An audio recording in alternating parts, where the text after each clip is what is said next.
Okay, Plant Science, today we're on location at the Rabbit Hut. I know that seems like an odd place to start out for Plant Science, but I want to show you something that's really important. Yesterday we talked about different ways of adding nutrients to our plants, and even spotlighted some Epsom salt and how to take care of those nutrient deficiencies in your tomato plants.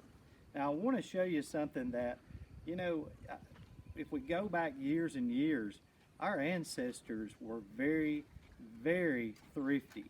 And they used things that sometimes today we just don't think a lot about. So I definitely wanted to stop here today on our journey as we start thinking about plant health, plant nutrients, and plant diseases. Now, again, I know it's kind of crazy to be stopping here, but I want to show you what is really gold when it comes to gardens, and that is rabbit manure. Now, why rabbit manure? Because some people would say, well, Mr. Doggett, what if I've got cattle? What if I've got chickens? Well, here's the thing. Those manures work really well in the right situations, in the right concentration. The good thing about rabbit manure, from what I read, is that you can't really overdo it with rabbit manure. So if I go out here and I just put it in my garden and I put it in a high concentration, I'm not going to burn my plants up.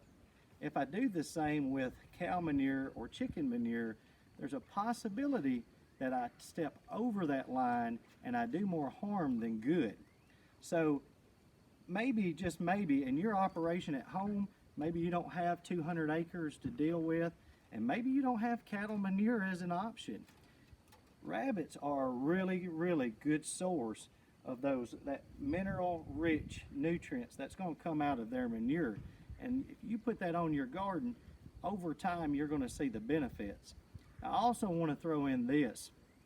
I can't really just take this manure out here today and expect for all of the goodness to happen today to the plants that I planted. So make sure you start to do some research over how long it takes for those manures to break down in the soil and add nutrients back, so that you can reap the benefits of it now and the weeds won't reap the benefits of it later. I hope these little tips have helped you today and got your mind kind of going in the direction of plant health.